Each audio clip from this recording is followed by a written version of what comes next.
네, 기관의 눈 연결하겠습니다. 인플레이션이 사실은 시장에 가장 큰 불안 요소입니다. 오늘 어저께에 이어서 오늘도 좀 증시가 많이 흔들리고 있는데요.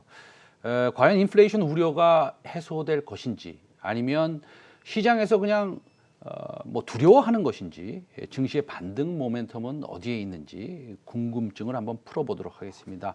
흥국증권의 변준호 연구위원 전화로 모셨습니다. 안녕하십니까? 네, 안녕하십니까? 네네. 네, 오늘도 시장이 별로 그렇게 썩 좋지 않은데요. 지난 월요일이었죠. 코스피가 종가 기준으로 사상 최고치를 마감을 했는데, 그때 뭐 사실은 고용 지표가 너무 나쁘게 나와서 그런 측면이 좀 있었습니다. 그래서 테이퍼링이 좀 물 건너갔다 이런 생각이 들었었는데, 근데 갑자기 어제 오늘 많이 힘듭니다. 최근 오늘 어제 국내 증시 왜 이렇게 갑자기 뒤바뀌고 있는 건가요? 네, 일단은 큰 그림에서 봤을 때는 이제 주시장의 그 장기 상승 추세로 보면 전반전이 좀 끝나가고 있다라고 표현을 좀 할 수 있을 것 같습니다. 보통 이제 장기 상승 추세를 저희가 이제 전반전, 후반전, 연장전 이렇게 좀 나눠서 좀 보고는 하는데요. 이제 경기는 회복이 점진적으로 되고 있는데 통화 정책이 계속 이제 완화적인 그런 어떻게 보면 최근 일련의 상황 이런 부분 등을 이제 좀 전반전으로 표현할 수 있다면 이제 이런 부분이 조금 끝자락에 다다르고 있다 이렇게 보는 것이죠. 그 말씀하신 대로 이제 경기와 실적이 최근에 좀 잘 나오고 있는데 주식시장은 계속 힘을 잃고 있고요. 또 이번 주 들어서 낙폭을 좀 확대하고 있는 상황입니다. 그동안 우리가 이제 코로나 이후로 주식시장이 이제 경기가 회복될 것이라고 하는 그 기대감을 꾸준히 이제 반영을 해왔는데, 이제 그 부분이 경기 지표와 실적으로 좀 확인이 되고 있습니다. 이제 쉽게 말씀드리면 경기 회복이 이제 기대감이 아니라 현실화되고 있다라는 것이죠. 그래서 투자자들이 이제 더 이상 기대감으로 주식을 사기에는 이제 그 끝자락에 왔다 이렇게 보고 있고요. 투자자들이 이제 경기 회복의 기대가 아닌 현실화에 눈을 뜨기 시작했고, 그러면 경기 회복의 그 현실화 기대감을 이제 어떤 재료로 시장에 반영할 것이냐라고 봤을 때, 이제 앞서 말씀하신 대로 인플레이션이라든가 또 연준의 어떤 긴축 전환 이런 부분 등이 이제 뒤따라 경기 회복에 따라 올 수 있다라는 것이죠. 그런 우려들이 이제 이번 주부터 조금 본격적으로 반영을 하고 있는 것이 아닌가 이렇게 생각하고 있습니다. 그 시장에 그런 우려들이 있는 거 지금 우리가 좀 잘 알고 있습니다. 그래서 그런지 몰라도 외국인이 무려 2조 이상이나 순매도 했고 오늘도 또 매도를 하고 있습니다. 그래도 너무 급하게 매도하는 거 아닌가요? 이게 뭐 외국인의 스탠스가 완전히 변한 듯하게 느껴지는데 이런 이유는 이런 배경에는 뭐가 있다고 생각하시나요? 사실은 어제 오늘 외국인이 매우 큰 매도 금액을 보여주고 있습니다. 순매도를 하고 있는데, 역사적으로 외국인이 공격적으로 이렇게 매도를 했다고 해서 주시장이 꼭 추세적인 하락을 보였던 것은 아니고요. 다만, 이제 어제 오늘 이틀간 지금 그 순매도하고 있는 규모가 워낙 크기 때문에 이제 말씀하신 대로 어떤 변곡점의 재료가 있을 법한 그런 상황이다. 이렇게 좀 인식을 할 수 있을 것 같고요. 저는 이제 어제 외국인이 공격적으로 매도로 전환한 이유를 그 4월 중국의 생산자 물가 지표에서 좀 보고 있습니다. 그 4월에 중국 생산자 물가 지수가 전년 동기 대비 6.8% 이제 급등한 걸로 발표가 됐는데요. 수치 자체가 이제 매우 높을 뿐만 아니라 이제 시장의 예상치도 상회를 했습니다. 그래서 이 중국의 물가 지표가 매우 높게 나왔다는 것이 이제 왜 이렇게 외국인의 대량 매도를 이끌고 있느냐? 결국은 중국의 생산자 물가 지수가 이렇게 급등했다는 것은 이제 시차를 두고 아시아라든가 미국의 소비자 물가 지수가 이제 뒤따라 오를 가능성이 높지 않겠느냐. 이제 그렇게까지 걱정을 이어가는 것이죠. 그러면서 우리가 그 지난 2, 3월에 경험했던 인플레에 대한 우려가 이제 재차 부각될 수 있는 좀 근본적인 재료가 되었다 이렇게 좀 보고 있고요. 최근까지도 상품 가격 상승세가 계속되고 있기 때문에 이런 흐름에다가 중국의 물가 지표가 높게 나왔다. 이렇게 되면은 결국은 미국이 물가 압력을 받을 것이라는 이제 연결고리를 계속 만들어가는 거죠. 이제 그런 과정을 그리다 보면 이제 미국의 물가 지표가 높아진다는 것은 결국은 또 연준이 이제 긴축을 또 조금 더 빨리 해야 되는 명분이 생기는 거기 때문에 결국 어제 중국의 생산자 물가 지수가 높게 나왔다는 이 재료의 촉발은 결국은 연준의 긴축이 빨라질 수도 있다는 우려까지 이제 연결고리를 만들 수 있는 것입니다. 그러다 보니까 이제 외국인 투자자들은 이제 코로나 이후로 그동안 이제 수익을 거두었던 이제 부분들을 일정 부분 좀 차익 실현하고 싶은 그런 욕구가 지금 높아지고 있는 게 아닌가 그런 생각을 좀 합니다. 알겠습니다. 우리 변준호 연구위원께 오늘 지금 방금 나온 오늘 지금 상황을 한번 되짚어서 여쭤볼 수뿐이 없는 그런 상황입니다. 어떤 것이냐면요. 지금 대만의 가권 지수가 8% 이상 하락하고 있습니다. 뭐 우리 변 연구위원께서 잘 아시다시피 대만은 뭐 IT 회사 아닙니까? 전체적으로 보면.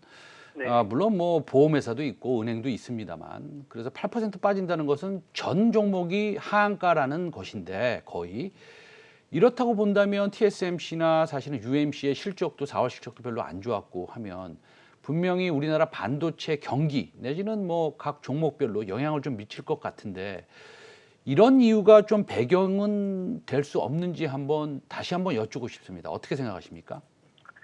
네, 대만 증시를 이제 말씀을 하시고 반도체를 말씀을 이제 하셨는데요. 사실은 이제 요즘에 투자자분들이 이제 궁금한 거는 그거죠. 그 반도체 업황이 지금 회복을 하는 초기 국면입니다. 이제 그렇기 때문에 반도체 주가가 굉장히 강해야 될 것 같은데 사실은 최근에 이제 삼성전자 하이닉스가 굉장히 좀 부진한 모습을 좀 보여주고 있죠. 경기 상황도 좋고 반도체 산업도 좋아지고 IT 상황도 좋아지고 있는데 지금 뭔가 IT 쪽에서 지금 아웃퍼폼을 하지 못하고 주가가 계속 약세를 보이고 있습니다. 그런 배경에는 아무래도 그 미국의 필라델피아 반도체 지수하고 나스닥 지수 그러니까 반도체를 많이 포함하고 IT를 많이 포함하고 있는 이런 업종 지수들이 최근에 좀 급락하고 있는 영향이 좀 있는 것 같아요. 그래서 아시겠지만 미국 주식시장을 보시면 이제 경기민감주나 중소형주를 많이 포함한 다우지수나 러셀 지수 같은 경우는 상대적으로 양호하지만 이제 IT나 반도체를 포함한 이런 종목들 지수는 좀 부진하거든요. 근데 이제 이런 것들이 좀 이렇게 하락을 하는 원인이 결국은 앞서 말씀드린 대로 이제 시장의 인플레 우려가 결국 이런 스타일에도 지금 영향을 주고 있다. 이제 기존의 나스닥이라든가 필라델피아 반도체 지수 이런 부분 등이 이제 밸류에이션이 비쌈에도 불구하고 이제 성장 프리미엄을 받으면서 계속 주가가 많이 올랐지 않습니까? 근데 이제 이런 것들이 연준의 긴축 우려, 인플레 우려가 다가오면서 이제 주가가 밸류에이션이 부담을 좀 느끼는 거죠. 이제 그러다 보니까 다른 업종이나 이제 지수 대비해서 조금 더 크게 낙폭을 좀 보이고 있는 상황이고요. 뭐 이런 부분들이 우리나라 수출까지도 좀 연결이 되는 것 같습니다. 반도체 지금 상황이 나쁘지 않고 또 5월 달도 지금 10일까지 보면 수출이 뭐 한 80%가량 급증하는 이제 이런 상황들이 좀 전개가 되고 있는데 시장은 오히려 크게 빠진단 말이죠. 근데 이제 이런 부분들이 결국은 지금 상황이 아니라 여름에 있을 인플레 걱정, 또 연준의 긴축 전환 우려 이런 것들을 지금 미리 선반영하고 있다 이렇게 좀 보여지고 수출 같은 경우도 5월달, 4, 5월 지금 엄청 기저효과 때문에 잘 나오고 있는데 사실은 역으로 보면 오히려 4, 5월 수출이 정점이 아니겠느냐.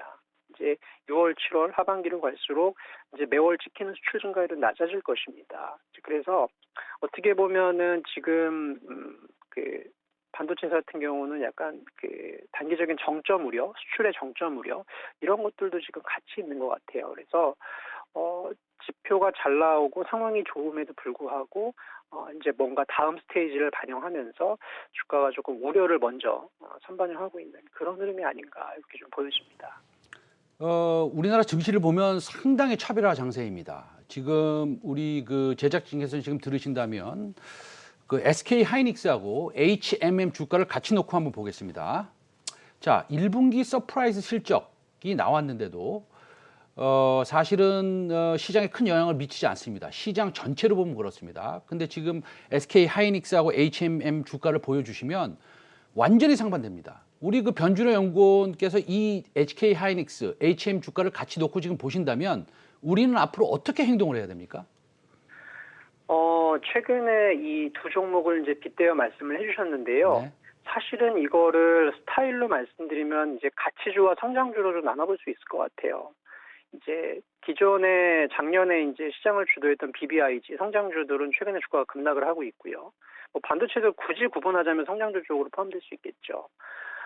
그리고 그 반면에 이제 경기가 회복되는 수혜가 되는 경기 민감주들은 주가가 지금 상당히 은행이라든가 철강, 운송, 조선 이런 부분들도 굉장히 좋죠.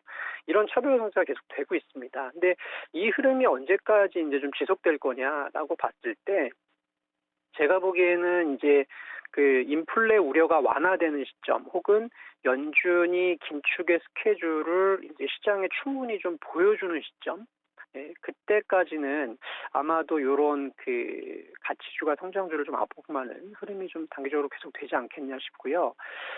연준이 결국은 이제 뭐 여름이나 초가을 정도에는 긴축 스케줄, 테이퍼링 스케줄 같은 경우를 구체적으로 좀 얘기를 해줄 것 같은데 그때가 됐을 때는 오히려 다시 투자자들이 이제 성장주를 바라보지 않겠나라는 생각이 듭니다. 그래서 결론적으로 인플레 우려가 완화되든지 그다음에 연준의 긴축 스케줄이 지금은 우리가 불확실성에 쌓여져 있는데요. 이제 스케줄이 확실히 나오면 오히려 불확실성 해소되면서 성장주가 다시 랠리를 시작하는 그런 흐름이 좀 예상이 됩니다. 그래서 지금은 그런 재료들이 조금 구체화되기 전까지는 아마 투자자들이 성장주보다는 조금 계속 가치주에서 기회를 찾으려고 할 가능성이 높다 이렇게 좀 봅니다.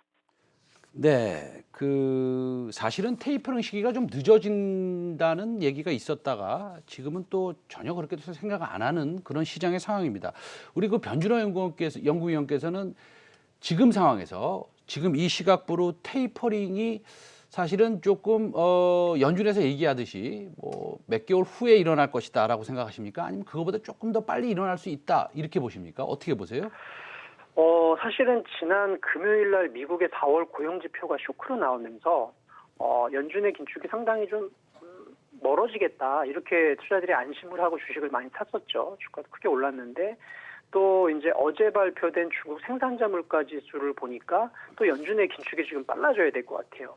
그러니까 지금 시장은 굉장히 혼돈 속에 빠져 있다라고 보시면 되겠습니다.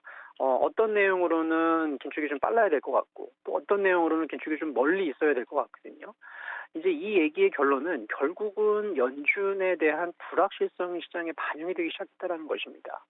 아마 대부분의 투자자들이 연준의 스케줄을 뭐 확실히 이제 눈치를 채는 시기가 오면 오히려 이제 불확실성 해소가 되겠죠. 근데 지금은 당장 6월 FOMC에서부터 뭐 9월 FOMC까지 언제 어떤 형태로 지금 말할지를 모른다는 그 불안감이 주식시장에 가장 좀 부담이 되는 재료라고 보고 있고요. 저 개인적으로는 결국 미국의 집단 면역이 여름에 형성이 될 거라고 지금 보고 있기 때문에 결국 8월 잭슨홀 미팅 내지는 9월 FOMC에서 좀 테이퍼링에 대한 긴축에 대한 구체적인 얘기들이 좀 나오지 않겠느냐 그렇게 전망을 하고 있고요. 지금부터 한 3, 4개월 정도 시차를 두고 있기 때문에 주식시장은 조금 이제 선반영해서 지금부터 여름에 있을 연준의 긴축 전환 우려를 반영해가고 있다 이렇게 좀 보시면 될 것 같습니다. 알겠습니다. 그러면 우리가 지금 어떻게 해야 되는지 너무나 궁금합니다. 우리라는 것은 여기서 개인 투자자들을 말씀드리는 거죠. 그러면 하반기에 좀 중점적으로 봐야 되는 업종들 어떤 것들일지 마지막으로 한 말씀 부탁드리겠습니다.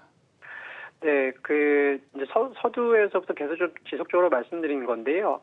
일단은 전반전이 끝났다 이런 표현을 제가 아까 말씀을 드렸는데 이제 조금 시장에 대해서는 단기적으로 여름까지는 이제 급격하게 좀 오르기는 강하게 오르기는 좀 쉽지 않은 그런 상황이라고 보고 있고 연준의 긴축 전환 우려가 이미 이제 시장에 반영이 되기 시작했고 그 먹구름이 거치기까지는 이제 연준이 구체적인 어떤 액션을 보여줘야지만 이제 해소가 되는 거기 때문에 여름 장세까지는 조금 시장에 대해서는 우리가 기대 수준을 낮추고 포트폴리오 좀 보시면 좋겠다 싶고요.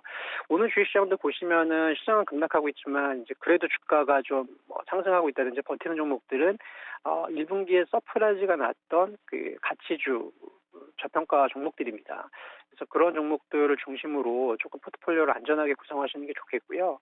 또 시장 테마상 가장 가까이 있는 재료가 집단 면역이라고 봅니다. 그래서 결국 미국의 3분기 집단 면역 형성의 수혜를 볼 수 있는 결국 집단 면역이 된다는 거는 이제 사람들이 뭐 이동을 하고 또 이동을 하면서 소비를 하고 뭐 이런 흐름이 되겠죠. 그런 것들에 좀 수혜를 볼 수 있는 업종군들, 뭐 대표적으로 이제 코로나 피해주로 여겨졌던 우리가 여행, 항공, 카지노 이런 것들이겠죠.